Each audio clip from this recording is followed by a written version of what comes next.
హల్లెలూయా, హల్లెలూయా. చిన్న ప్రార్థన చేసుకుందాం. తండ్రి నీకు వందనాలు. పరిశుద్ధాత్ముడా, ప్రేమ నమ్మకం గల మా యేసయ్య మీకు స్తోత్రాలు స్తుతులు చెల్లిస్తూ ఉన్నాం. తండ్రి మీరు మాతో మాట్లాడండి. మీరు మాట్లాడితే మేము బ్రతకగలము తండ్రి. మీ మాటలలో జీవం ఉన్నది. ఆ మాటలను ప్రభా మేము విని మీ యందు భయభక్తులు కలిగి మేము విని విడిచిపెట్టకుండా ఒక సహాయం అనుగ్రహించమని యేసుక్రీస్తు నామములో ప్రార్థిస్తున్నాం తండ్రి. ఆమేన్. హల్లెలూయా. ఈ దినం ఫాదర్స్ డే. ప్రపంచంలో అన్ని దినాలు ఉన్నాయి. Mother's day, father's day, children's day, last ఇంకా అన్ని దినాలు ఉన్నాయి. సరే, ఓకే. అయితే ఈరోజు మనం ఈ ఫాదర్స్ డే సందర్భంగా ఒక చిన్న మాట మాట్లాడుకుని చదువుకుందాం. యేసుక్రీస్తు నామంలో మీ అందరికీ వందనాలు. భార్య భర్తలు, వినండి మంచిగా, భార్య భర్తలు తల్లిదండ్రులుగా మారే క్రమములో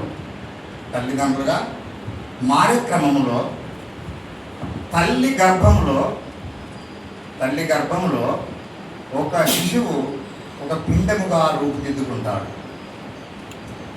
రూపుదిద్దుకున్నటువంటి సమయంలో ఆ రూపము తల్లిదా తండ్రిదో కూడా తెలియదు, లేకుంటే ఆడబిడ్డన మగబిడ్డన కూడా తెలియదు.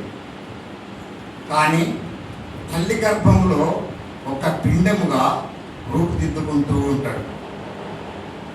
9 నెలలు తల్లి గర్భంలో పిండముగా రూపుదిద్దుకున్నటువంటి సమయంలో ఆ బిడ్డ ఎదుగుదల, ఎముకలు ఏ విధంగా ఎదుగుతూ ఉన్నాయి, నరములు ఏ విధంగా ఎదుగుతూ ఉన్నాయి, ఆ పాపను బాబును ఆ శరీరం ఏ విధంగా ఎదుగుతుందో ఆ తల్లిదండ్రులకు ఇద్దరికీ తెలియదు. తల్లి గర్భంలో మాత్రం ఆ శిశువు పెరుగుతూ ఉంటుంది. ఆ శిశువుని ఎవరు చూస్తారు అంటే పరలోక రాజ్యంలో ఉన్నటువంటి తండ్రి అయిన దేవుడు. ఆ దేవుడు మాత్రం ఆ శిశువుని చూస్తాడు. తల్లి గర్భంలో పిండంగా ఏ రోజు రూపుదిద్దుకుంటుందో ఆ సంఘటన తల్లిదండ్రులకు తెలియదు, తండ్రి అయిన దేవుడికి తెలుసు. అయితే మన జన్మము ఒక అంశం మనం ఏం మాట్లాడుకుందామంటే, మనము రహస్యమందు పుట్టిన వారము, విచిత్రముగా నిర్మించబడ్డ వారము. అందరు చెప్పండి. మనము రహస్యమందు పుట్టిన వారము, విచిత్రంగా నిర్మించబడినటువంటి వారము. మన రూపు కనబడుతుంది మనకు, కానీ మన శరీరంలో ఉన్నటువంటి నరములు, ఎముకలు, కండరాలు, కాలేయము, గుండె, ఊపిరితిత్తులు, శరీరంలో ఉన్నటువంటి రక్తము, ఇదంతా ఎవరి చేత నిర్మించబడింది అని అంటే పరలోక రాజ్యంలో ఉన్నటువంటి తండ్రి అయిన దేవుని చేత. ఆమేన్, హల్లెలూయా. అయితే ఆ బిడ్డ 9 నెలలు గడిచిన తర్వాత ఈ భూమి మీదకి వస్తాడు. ఆ రోజు మాత్రమే చూస్తాం మనం. ఆ కన్న తల్లి అయినా తండ్రి అయినా ఆ రోజే చూసి ఆ రూపము ఎవరిదో ఆ రోజు అనుకుంటాం తల్లి రూపము, లేదంటే ఇది తండ్రి రూపము అని. కానీ దేవుడు ఆది కాండంలో ఒక మాట అంటాడు, నేను నా స్వరూపమందు, నా రూపమందు నేను మానవులను తయారు చేస్తాను. అంటే మన రూపం ఎవరిది అని అంటే తండ్రి అయిన దేవుని రూపం.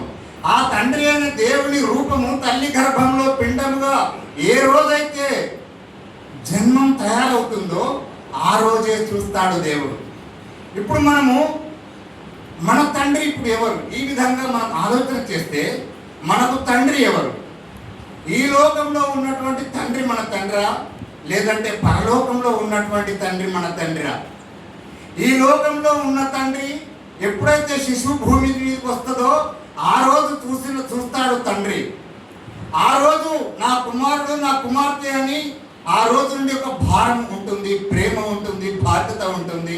అది తండ్రి బాధ్యత, ఈ లోకానుసారమైన బాధ్యత. ఎప్పుడైతే తల్లి గర్భంలో పిండంగా రూపుదిద్దుకుంటుందో ఆ రోజే చూస్తాడు తండ్రి అయిన దేవుడు. ఆ బిడ్డకు తండ్రి పరలోకం ముందు ఉన్నటువంటి దేవుడు.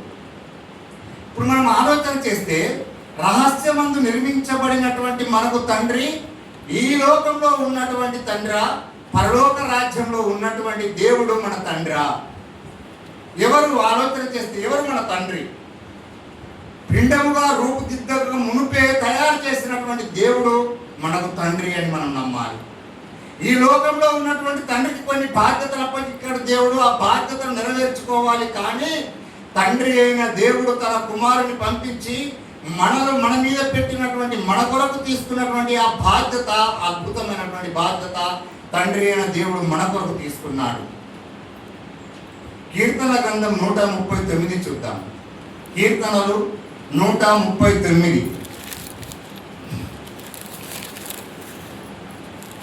కీర్తనలు 139.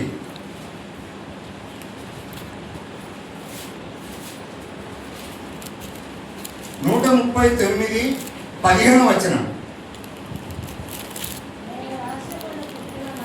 నేను రహస్యమందు పుట్టిన నాడు,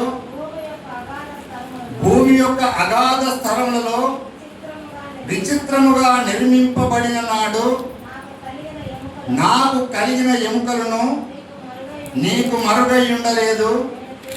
నేను పిండమునై ఉండగా నీ కన్నులు నన్ను చూసాను. ఆమె హల్లెలూయా. ఎవరి కన్నులు నన్ను చూసాయి? నేను పిండమునై ఉండగా నీ యొక్క కన్నులు నన్ను చూసాయి. ఇప్పుడు ఆ పిండము తల్లి గర్భంలో రూపుదిద్దుకుంటున్నటువంటి సమయంలో తండ్రి అయిన దేవుని సంరక్షణలో ఆ 9 నెలలు గడుపుతాడు ఆ శిశువు. తండ్రి అయిన దేవుడు తన సంరక్షణలో తల్లి గర్భంలో పిండముగా ఎదుగుతున్నప్పుడు, నరాలు సంధిస్తున్నప్పుడు, ఆ ఎముకలు ఎదుగుతున్నప్పుడు చూసినటువంటి దేవుడు ఈ లోకంలో ఉన్నటువంటి ప్రతి మానవునికి తండ్రి మన దేవుడే. ఆమేన్ హల్లెలూయా. మన యేసు ప్రభువే అందరికీ ప్రభువునై ఉన్నాడు, అందరికీ తండ్రినై ఉన్నాడు. ఆయన పరలోక రాజ్యంలో ఉన్నాడు. ఇదే మాటను యోగు భక్తుడు చెప్తాడు. యోగు గ్రంథంలోకి వెళ్ళి చూస్తే యోగు భక్తుడు కూడా అంటాడు. ఏమంటాడంటే, యోగు గ్రంథానికి ఒకసారి రండి, 9వ వచనం చూడండి. 10వ అధ్యాయం 9వ వచనం. యోగు 10వ అధ్యాయం 9వ వచనం. జిగటమన్నుగా ఉన్న నన్ను నీవు నిర్మించితివి.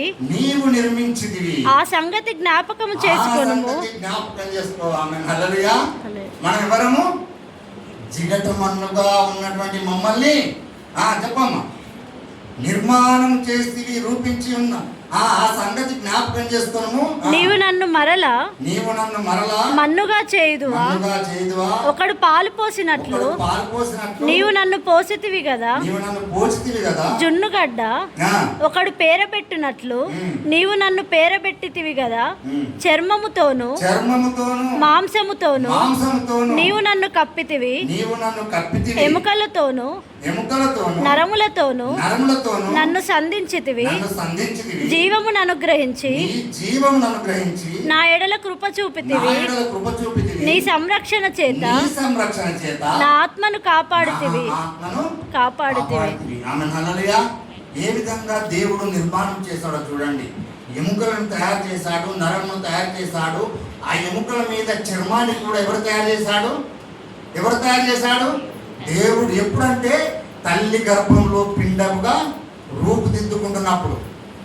ఏ మానవుడు, ఏ పరిశోధకుడు, ఏ సైన్స్ కూడా భూప్రపంచంలో ఉన్నటువంటి శాస్త్రవేత్తలు అందరూ కలిసిన కానీ ఇప్పటి వరకు రక్తమును తయారు చేయలేకపోయారు, చర్మమును తయారు చేయలేకపోయారు, ఎముకలను తయారు చేయలేకపోయారు. ఎముకలకు బదులుగా స్టీల్ను, ఎముకలకు బదులుగా ఇత్తడిని, ఐరన్ను శరీరంలో అమరుస్తున్నారు. కానీ ఎముకలను తయారు చేయలేకపోతూ ఉన్నారు, రక్తమును తయారు చేయలేకపోతూ ఉన్నారు, శరీరమును తయారు చేయలేకపోతున్నారు. దానికి కారణం ఏంటంటే తండ్రి అయిన దేవుని తన స్వహస్తములతో మనలను నిర్మించాడు. రహస్యమందు మనల్ని నిర్మించాడు. రహస్యమందు. ఆ రహస్యం ఎక్కడో తెలుసా? తల్లి గర్భం. ఆమేన్ హల్లెలూయా. తల్లి గర్భంలో ఒక పిండం తయారవుతుంది. కాళ్ళు, చేతులు, ఎముకలు, కళ్ళు, గుండె, రక్తం ఇవన్నీ తయారవుతాయి. ఎవరి ద్వారా అంటే తన స్వహస్తములతో తండ్రి తయారు చేస్తూ ఉన్నాడు. దేవుని హస్తములు తల్లి గర్భంలో తన సంరక్షణ చేత ఆ బిడ్డను కాపాడుతూ ఆయనకు ఎముకలను, నరములను అన్నీ ఇస్తూ, శరీరం ఇచ్చి జీవమును పోసాడు. హల్లెలూయా. ఆ జీవం పోసుకున్నటువంటి ఆ శిశువు 9 మాసాల తర్వాత ఈ లోకంలోనికి వచ్చాడు. అప్పుడు చూస్తాడు ఈ లోకంలో ఉన్నటువంటి తండ్రి, ఈ లోకంలో ఉన్న తల్లి. కానీ అంతకుముందే చూస్తాడు మన తండ్రి అయిన దేవుడు. మనం ఏ విధంగా ఉండేవారమో తెలుసా? మనం ఎంత భయంకరమైన పరిస్థితుల్లో దేవుడు మనం చూశాడో తెలుసా? మనము ఏ విధంగా గాడి తప్పిపోయి భయంకరమైనటువంటి పాపంలో పడి ఉన్నామంటే యెహెజ్కేలు గ్రంథం 16వ అధ్యాయం. అతి భయంకరమైనటువంటి పరిస్థితుల్లో ఈ లోకానికి వచ్చిన తర్వాత తల్లి గర్భంలో ఎంతో పరిశుద్ధంగా పవిత్రంగా జీవించిన మనము, ఎంతో దేవునికి ఇష్టమైన బిడ్డలుగా పరిశుద్ధంగా మనం ఎదుగుతున్నటువంటి ఆ శిశువు ఈ లోకానికి వచ్చిన తర్వాత భయంకరమైన పాపంలో పడిపోతూ ఉన్నారు. ఆ భయంకరమైన పాపంలో పడిపోయిన ఆ శిశువును దేవుడు ఏ విధంగా సంరక్షిస్తూ ఉన్నాడో యెహెజ్కేలు గ్రంథంలో 16వ అధ్యాయానికి ఒకసారి వస్తే మనం చూడగలుగుతాం. యెహెజ్కేలు 16వ అధ్యాయానికి రండి. 16వ అధ్యాయం 3వ వచనం. 3వ వచనం. ప్రభువైన యెహోవా యెరూషలేమును గూర్చి ఈ మాట సెలవిచ్చుచున్నాడు, నీ ఉత్పత్తియు నీ జననమును కనానీయుల దేశ సంబంధమైనవి. నీ తండ్రి అమోరీయుడు, నీ తల్లి హిత్తీయురాలు. నీ జనన విధం చూడగా, అందరు చదవండి. నీ జనన విధం చూడగా, చదవమ్మా. నీవు పుట్టిన నాడు నీ నాభి సూత్రము పోయబడలేదు, శుభ్రమగుటకు నీవు నీళ్లతో కడగబడలేదు, వారు నీకు ఉప్పు రాయకపోయి బట్ట చుట్టకపోయి, ఈ పనులలో ఒకటైనను నీకు చేయవలనని ఎవరును కటాక్షింపలేదు. నీ యందు గాలిపడిన వాడు ఒకడును లేకపోయెను. నీవు పుట్టిన నాడే నేలను పారవేయబడి చూడ అసహ్యముగా ఉంటివి. అయితే నేను నీ యొద్దకు వచ్చి రక్తంలో పొర్లుచున్న నిన్ను చూచి, నీ రక్తంలో పొర్లి ఉన్న నీవు బ్రతుకుమని నీతో చెప్పి తిని, నీవు నీ రక్తంలో పొర్లి ఉన్నను బ్రతుకుమని నీతో చెప్పి తిని. ఆమెన్. హల్లెలూయా, హల్లెలూయా. మానవుని యొక్క జన్మం ఎంత దరిద్రంగా, ఎంత భయంకరంగా ఉంటుందంటే, ఇక్కడ మనకు ఒక మర్మం ఉంది. అది ఏంటంటే, ప్రభువైన యెహోవా యెరూషలేమును గూర్చి ఈ మాట సెలవిచ్చుచున్నాడు, నీ ఉత్పత్తియు నీ జనమును కనానీయుల దేశ సంబంధమైనవి. కనానీయుల దేశ సంబంధం అంటే అర్థం ఏంటంటే, కనానీయుల దేశము ఎలాంటి దేశం అంటే పాలు తేనెలు ప్రవహించు దేశము అని మనకు అందరికీ తెలుసు. కానీ అది విగ్రహారాధన దేశము. అది విగ్రహారాధన దేశం. ఎక్కడ సమయం ఉంటే ఈ చరిత్ర అంతా చెప్తాను మీకు. అది విగ్రహారాధన దేశం. అయితే మన జనన విధం ఏ విధంగా ఉందంటే, యేసు ప్రభు రక్తంలో కడగబడక మునుపు మన జీవిత చరిత్ర ఏంటంటే, ఈ లోక సంబంధమైనటువంటి జన్మము నీది. ఈ లోక సంబంధమైన జన్మము నీదైతే ఈ లోక సంబంధమైన జన్మము అయితే నీవు పుట్టిన నాడు నీ నాభి సూత్రము కోయబడలేదు, శుభ్రమగుటకు నీవు నీళ్లతో కడగబడలేదు. ఈ లోకంలో జన్మించిన నీవు ఈ లోకంలో నీవు పాపంలోనే ఉన్నావు. నీలో ఉన్నటువంటి పాపము తీసివేయబడలేదు. నీలో ఉన్న రక్తం అంతా నీ పాపము రక్తము అలాగే ఉంది. నిన్ను ఎవరు చేరదీయలేదు, ఏ విధంగా నిన్ను కటాక్షించలేదు. నీవు కనీసం నీకు బట్ట కూడా చుట్టలేదు. నీ యందు జాలిపడిన వారు ఎవరూ లేదు ఈ లోకంలో. నీవు పాపములోనే ఉన్నావు, నీవు పరిశుద్ధతలో లేవు. ఈ లోకంలోనే నీవు జన్మించావు. అయితే నేను నీ మీద జాలిపడ్డాను, నేను నీ యొక్క రక్తాన్ని కడగాను, నిన్ను పరిశుద్ధపరిచాను. ఈ లోకంలో జన్మించినప్పుడు ప్రతి మానవులో ఉండేటువంటి అతి భయంకరమైన రోగమే పాపము. యెషయా గ్రంథం 1వ అధ్యాయంలో రాసిన విధంగా నీవు నీ తల నుండి అరికాల వరకు నీవు పుండ్ల చేత ఉన్నావు, ఆ పుండ్లు మెత్తబడలేదు, నీవు అతి భయంకరమైన వ్యాధితో ఉన్నావు, నీ వ్యాధి ఇంకా తొలగించబడలేదు. ఈ లోకంలో జన్మించినటువంటి ప్రజలందరూ పాపము అనే రక్తంలో పొరలాడుతూ ఉన్నారు. ఇంకా ఈ లోకంలో జన్మించినటువంటి శిశువు ఈ లోకంలోకి రాగానే పాపంలో పడిపోతూ ఉంది. ఆ పాపంలోనే విడిపించబడడానికి ఏ దేవుడు ఈ లోకంలో లేడు. ఎవరు కూడా వచ్చి జాలిపడి సంరక్షించేటువంటి రక్షకుడు ఈ లోకంలో లేడు. పాపంలోనే మానవుడు ఉన్నాడు, పాపంలోనే ఆ రక్తంలోనే ఉన్నాడు. ఆ నాభి సూత్రం కోయబడలేదు. నాభి సూత్రము అంటే యేసు ప్రభు యొక్క రక్తంలో కడగబడినాడు, మనలో ఉన్నటువంటి పాపాన్ని తొలగించబడుట అని అర్థం. ఈ లోకంలో ఉన్నటువంటి ప్రతి బిడ్డ నాభి సూత్రం కోయబడలేదు అని అంటే యేసుక్రీస్తు రక్తంలో కడగబడలేదు, ఇంకా పాపంలోని వారు ఉన్నారు, ఇంకా పాపం అనే రక్తము వారిలో ఉంది. వారికి బట్ట కూడా చుట్టబడలేదు, అదే రక్షణ వస్త్రము. అతి భయంకరమైనటువంటి ఆ పాపంలో పడి ఉన్నటువంటి ఈ బిడ్డలందరి కొరకు ఉన్నాడు మన రక్షకుడైనటువంటి యేసు ప్రభు. ఈ లోకంలో ఉన్నటువంటి ప్రజలందరి మీద జాలి పడుతూ ఉన్నాడు మన దేవుడు. అది ఏమిటి ఆ జాలి అంటే? ఏమిటి అంటే ఆ భారము అంటే ఈ లోకంలో ఉన్నటువంటి ప్రతి బిడ్డకు తండ్రి ఉన్నాడు, తల్లి ఉన్నాడు. ఆ బిడ్డలను ఎంతగానో ప్రేమిస్తూ ఉన్నారు. కానీ వారికి కావలసిన వస్త్రాలు ఇస్తారు, ఆహారం ఇస్తారు, ఉద్యోగం ఇస్తారు. అనారోగ్యంతో ఉన్నప్పుడు ఎంతగానో నా బిడ్డ అనారోగ్యంతో బాధపడుతూ ఉన్నాడు అని ఏడుస్తూ మొరపెడుతూ ప్రార్థన చేస్తూ అన్ని విధాలుగా బిడ్డలను ప్రేమిస్తాడు తండ్రి. కానీ పాపంలో నుండి మాత్రం విడిపించలేడు. ఈ లోకంలో ఉన్నటువంటి ఏ బిడ్డకైనా తండ్రి ప్రాణం పెట్టగలడు, కానీ తన ఆత్మను రక్షించగలిగినటువంటి ఆ పాపాన్ని తొలగించేటువంటి శక్తి మాత్రం ఆ తండ్రిలో ఉండదు. ఆ తండ్రిలో పాపాన్ని తొలగించే శక్తి ఉండదు. కాబట్టి ఈ లోకంలో ఉన్నప్పుడు ఆ బిడ్డకు తండ్రి ఈ లోకంలో ఉన్నటువంటి వారే కావచ్చు, కానీ తన ఆత్మను కాపాడగలిగే శక్తి, తనలో హృదయంలో ఉన్నటువంటి పాపాన్ని తొలగించే శక్తి, తన శరీరంలో ఉన్నటువంటి మరణాన్ని తొలగించే శక్తి కేవలం మన యేసు ప్రభు మన రక్షకుడికి, మన విమోచకుడికి మాత్రమే ఉంది. అందుకే ఈ లోకంలో ఉన్నటువంటి ప్రతి బిడ్డకు తండ్రి పరలోక రాజ్యంలో ఉన్నటువంటి దేవుడే. ఆమేన్, హల్లెలూయా. అందుకే యెషయా గ్రంథంలో దేవుడు రాసి పెడతాడు మాట, యెహోవా నీవే నా తండ్రి. చదువుదాం ఆ మాట. యెషయా గ్రంథం,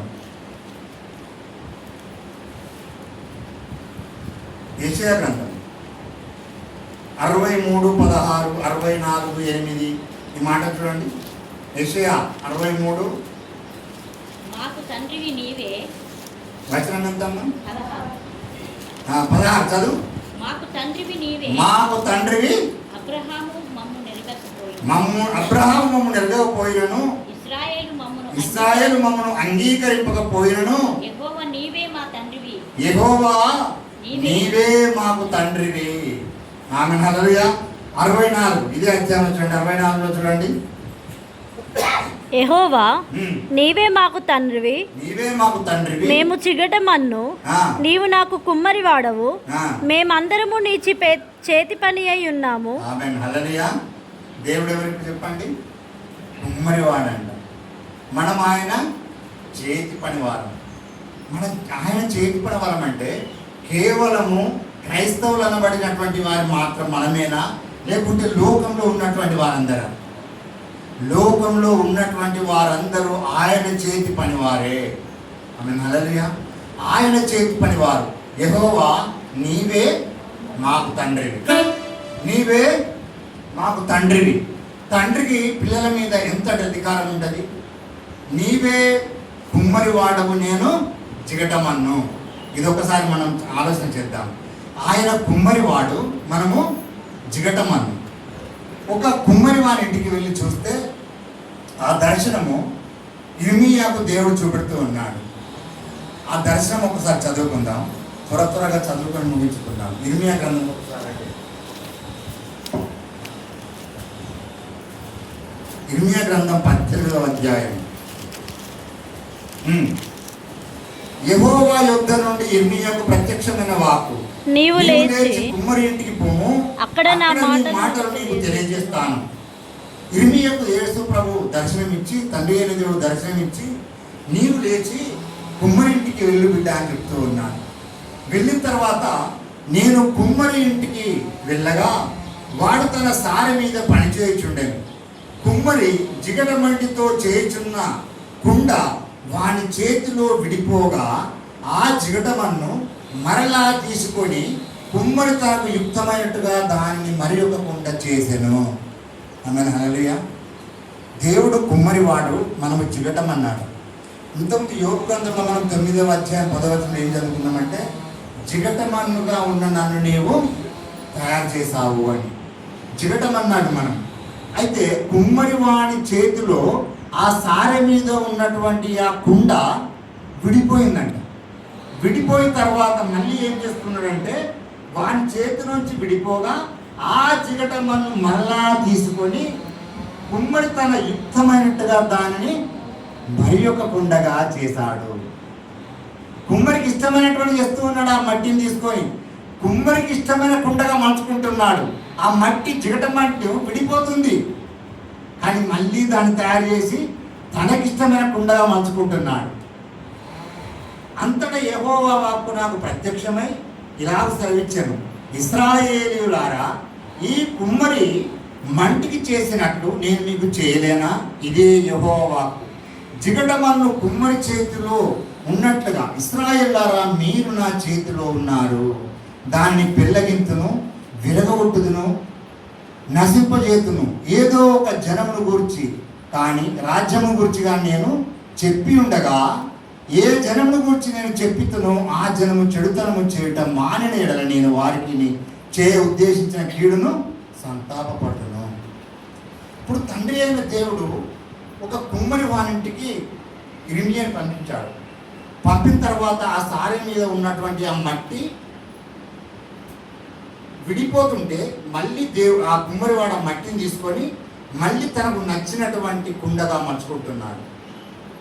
అయితే ఇర్మియా అంటే అన్నాడు, ఇర్మియా, నేను అలాంటి కుమ్మరివాడిని నేను కాదా? ఇశ్రాయేలు అయినటువంటి మీరు నా చేతిలో ఉన్నారు. మిమ్మల్ని నేను ఈ విధంగా చేసుకోలేనా? నేను కుమ్మరివాని మట్టి అతనికి ఇష్టమైనటువంటి పాత్రగా ఏ విధంగా మలుచుకుంటున్నాడో, ఇశ్రాయేలు అయినటువంటి మీరు నా చేతిలో ఉన్నారు కదా, నేను కూడా మిమ్మల్ని ఆ విధంగా మలుచుకుంటాను. ఆ విధంగా మలుచుకున్నప్పుడు ఆ విధంగానే మీరు ఉండాలి, ఆ విధంగానే ఉండాలి. లేదా మీ యొక్క చెడుతనమును బట్టి మీరు నా చేతిలో నుండి జారిపోతే మీకు ఉద్దేశించినటువంటి చెడు మీకు జరుగుతుందేమో. దేవుడు తయారు చేస్తున్నటువంటి ఆ కుండ విడిపోవడానికి కారణాలు ఏంటంటే, ఆ కుండ తయారు చేస్తున్నటువంటి క్రమములో ఇప్పుడున్న కుండలను చూడండి. మీ కుండలు లేడీస్కి అందరికీ తెలుసు. ఆ మధ్యలో ఒక చిన్న రాయి లాగా ఉంటే ఆరిపోయిన తర్వాత ఆ రాయి విడిపోతుంది, కుండలో విడిపోతుంది. పోయిన తర్వాత ఆ కుండకు చిన్న చిన్న రంధ్రాలు ఏర్పడతాయి. ఆ రంధ్రాలు ఏర్పడడం ద్వారా ఏంటంటే ఆ కుండకు అందం ఉండదు.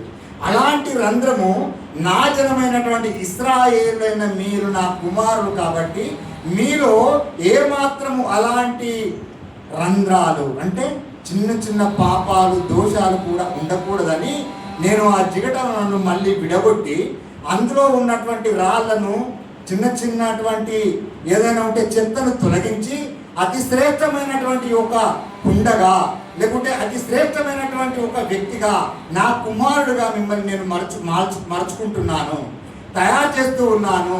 మీలో ఉన్నటువంటి ఆ పాపము తొలగించడానికి మీకు ఇస్తున్నటువంటి చిన్నటువంటి ఆ శ్రమలే మీరు పరిశుద్ధతలోకి వెళ్ళడానికి మార్గము. మీలో ఉన్నటువంటి ఆ చెడు స్వభావం తొలగించడానికి నేను మీకు ఇస్తున్నటువంటి ఆ చిన్నటువంటి శ్రమలే ఆ విడిపోతున్నటువంటి క్రమములో మీరు ప్రార్థనలో నా ముందు మీరు ప్రార్థించినప్పుడు మీలో ఉన్న చెడు స్వభావం తొలగించుడే ఆ రాళ్ళు, ఆ చెట్టు, ఆ చిన్నటువంటి అది పోయిన తర్వాత ఆ కుండకు ఒక అద్భుతమైనటువంటి ఆకారం వస్తుంది. ఆ ఆకారం వచ్చినప్పుడు దేవుడు తన కుండను చూసినప్పుడు ఇది నా చేతిలో తయారైనటువంటి ఈ కుండలో ఏమాత్రము మరకలు కానీ ఏమాత్రము మనకు డాగులు కానీ లేవు. దేవుడు ఆకాశ మహాకాశంలోను చూసినప్పుడు, తన సంఘాన్ని చూసినప్పుడు, సంఘంలో ఉన్నటువంటి బిడ్డలలో ఏ విధమైనటువంటి అల్లరి చేష్టలు లేదంటే వారిలో ఉన్నటువంటి ద్వేషభావాలు వారిలో ఉన్నటువంటి శత్రుశేషాలు, వారిలో ఉన్నటువంటి ఏ విధమైనటువంటి చెడు స్వభావం ఉన్నా తనకు నచ్చిన విధంగా ఆకుండా తయారు కాలేదు. మనందరం తాను చేతిలో ఉన్నటువంటి జిగటమన్ను అయితే, ఆ జిగటమన్నును తయారు చేస్తున్నటువంటి కుండలము మనమైతే, మనలో ఉన్నటువంటి ఆ చెడు స్వభావం తొలగిపోయేంత వరకు ఆ మట్టి జిగటమన్ను విడిపోతూనే ఉంటుంది. ఎప్పుడైతే ఆ జిగటమన్ను మట్టి ముద్దగా తయారై ఒక పాత్రగా తయారు చేయబడుతుందో అప్పుడే ఒక విశ్వాసి పరిశుద్ధతలోకి వచ్చినట్టు, అప్పుడే ఆ విశ్వాసలో పరిశుద్ధత ఉన్నట్టు, దేవుని యొక్క ప్రార్థన ఉన్నట్టు, దేవుని యొక్క ఆత్మలో ఆ కుటుంబం లేదా ఆ సంఘము బ్రతుకుతున్నట్టు లెక్క. ఎప్పుడైతే ఆ మనిషి యొక్క హృదయంలో ఆ చెడు స్వభావం ఉంటుందో ఆ కుండ ఏ విధంగా మల్చడానికి ఆ సారే నుండి కింద పడిపోతుందో దేవుని చేతిలో నుండి మనం పడిపోతాము. జాగ్రత్త. ఆమేన్, హల్లెలూయా. మనలో ఉన్నటువంటి చెడు స్వభావం తొలగించుటే ఆ జిగటమన్నుగా తయారు చేసినటువంటి దేవుడు మనలను విచిత్రంగా నిర్మించుకున్నప్పుడు ఆయన చేతులలోకి మనము ఆయనకి ఇష్టంగా మనము మార్చగలగాలి. ఈ లోకంలో జీవిస్తున్న క్రమంలో తల్లిదండ్రులకు పిల్లలు ఎదుగుతున్నటువంటి సమయంలో ఈ బిడ్డలు నేను అనుకున్న విధంగా పెరగాలి, నా బిడ్డలు ఎంతగానో ఉన్నతమైనటువంటి స్థాయిలోకి ఎదగాలి, మన బిడ్డలు పెద్ద పెద్ద ఉద్యోగాలు చేయాలి అని ఏ విధంగా తల్లిదండ్రులు కోరుకుంటారో ఆ కోరిక తప్పు కాదు. కానీ దేవుని చేతిలో ఉన్నటువంటి ఆ మట్టి బొమ్మలమైన మనలో ఉన్న ఏ విధమైన చిన్న చిన్న ఆ గుళికరాలు, చెత్త చెదారం అనేవి ఉండకుండా నా బిడ్డలు పెరగాలి అని సంఘం కోరుకోవాలి, కుటుంబం కూడా కోరుకోవాలి. దేవుడు అదే కోరుకుంటాడు. ఇక్కడ ఉన్నటువంటి సమయంలో ఈ లోకంలో ఉన్నప్పుడు ఆ బిడ్డలందరూ చెడిపోకుండా నాకు అనుకూలంగా ఈ బిడ్డలు ఎప్పుడైతే పెరుగుతారో నా చేతిలో ఉన్నటువంటి జిగటమన్నుగా ఉన్నటువంటి వీరిని నేను నాకు తయారు చేసుకుంటాను. నరులారా తిరిగి రండి అని నేను సెలవిచ్చినప్పుడు, ఆ మట్టిని మన్నుగా మార్చినప్పుడు ఆ ఆత్మ నా యొద్దకు రావాలి. అప్పుడు నేను వారికి నేను తండ్రినై ఉంటాను, వారు నాకు ఆమేన్, హల్లెలూయా. ఆ విధంగా మనం పెరగాలి, ఆ విధంగా సంఘం పెరగాలి. తల్లిదండ్రులుగా బాధ్యతలు పిల్లల మీద ఉంటాయి, భారం ఉంటుంది, ప్రేమ ఉంటుంది, అన్ని తయారు చేస్తాం. కానీ తండ్రి చేతిలో ఆయనకి ఇష్టమైనటువంటి వ్యక్తిగా మార్చగలగాలి. మనము మార్పు పొందాలి. మనలో ఉన్నటువంటి ఆ భారం అంతా మనం ఈ లోకంలో ఎంత భారపడినా, ఎంత బాధ్యతలు తీసుకున్నా, పరలోకం చేరే విధంగా పెంపకాలు లేకపోయినా, మనము పెరగకపోయినా దేవుడు ఈ లోకంలో చిందించినటువంటి ఆ రక్తము వ్యర్థము. హల్లెలూయా. మనం ఈ లోకంలో జన్మించినప్పుడు భయంకరమైన పాపంలో ఉన్నప్పుడు ఆయన మన రక్తాన్ని తుడిచివేసి రక్షణ వస్త్రాన్ని మనం చుట్టడానికి మన నాభిని కోసినటువంటి యేసు ప్రభు ఈ లోకంలో ఉన్నటువంటి ప్రతి బిడ్డను ఆ విధంగా చూడాలని కోరుకుంటూ ఉన్నాడు. ఆ విధంగా మనం పెంచగలుగుతూ ఉన్నామా? ఆ విధంగా మనం పెరుగుతూ ఉన్నామా? సంఘంలో ఆ విధమైన ఆలోచన జరగాలి.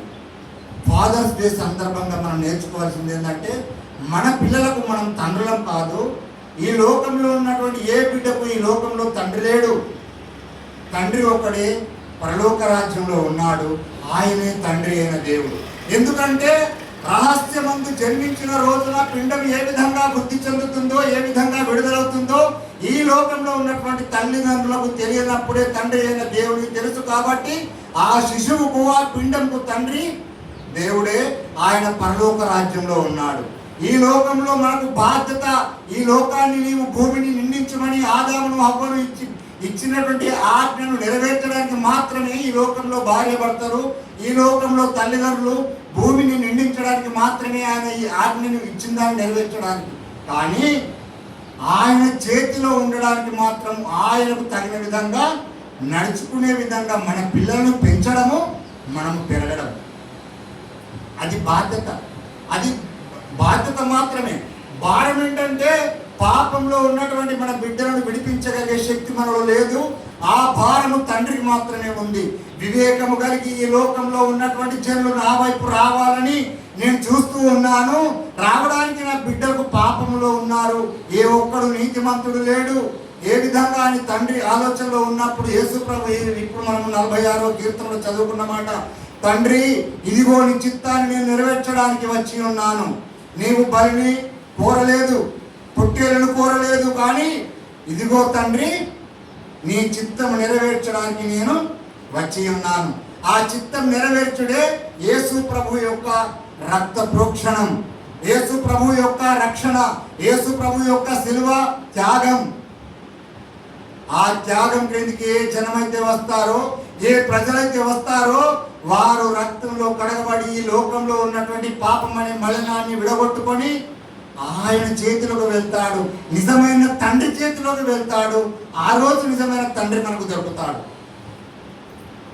మన జనన విధం చూస్తే మనకు మన తండ్రి పేరు తెలుసు, తాత పేరు తెలుసు, ముత్తాత పేరు తెలుసు, కానీ ఆ తర్వాత తెలుసా మనం ఎవరమో తెలుసా, మనకు ఏ కులమో తెలుసా, మనకి ఏ మతమో తెలుసా? మనకు ఎవ్వరికి ఎవరము తెలియదు. ఆది అందు వాక్యం ఉండెను, వాక్యము దేవుడై ఉండెను, దేవుని యొద్ద. ఎఫెసీ పత్రికలో మొదటి అధ్యాయంలో చూస్తే మనము పరలోక రాజ్యంలో ఉన్నటువంటి వారు. పరలోక రాజ్యంలో నుండి ఈ లోకంలోకి వచ్చిన తర్వాత మనము మన పరలోక రాజ్యాన్ని మరచిపోయాం, పరిశుద్ధతలో పెరగలేకపోయాం. అందుకే యేసు ప్రభు ఈ లోకానికి వచ్చి మనల్ని ఈ లోకంలో ఉన్నటువంటి దుష్టుని కబంధ హస్తంలో విడిపించి తండ్రి అయిన చేతికి మనల్ని అప్పగించాడు. అప్పుడే నిజమైన తండ్రి చేతికి మనం చేరుకుంటూ ఉన్నాం. ఈ లోకంలో ఉన్నటువంటి ఈ లోకంలో పెరుగుతున్నటువంటి వారి ఏవి తండ్రికి ఇష్టంగా పెరగడం లేదు, ఇష్టంగా జరగడం లేదు. తండ్రి అయిన చిత్తాన్ని నెరవేర్చడానికి ఎవరైతే ముందుండి నడిపిస్తారో, ఎవరైతే ఆ విధంగా జరగాలని ఆలోచన చేస్తారో, యేసు ప్రభు రక్తంలో కడగబడిన తర్వాత ఈ లోకంలో ఉన్నటువంటి ప్రజలందరూ తండ్రి అయిన దేవుడి కుమారులు కుమార్తెలు అని గ్రహించి తండ్రి అయిన చేతికి అప్పగిస్తారో, ఆ రోజు నుండి దేవుని యొక్క కోరిక నెరవేరుతుంది. మనమందరం దేవునికి కుమారులుగా పరలోక రాజ్యంలో ఉంటాము.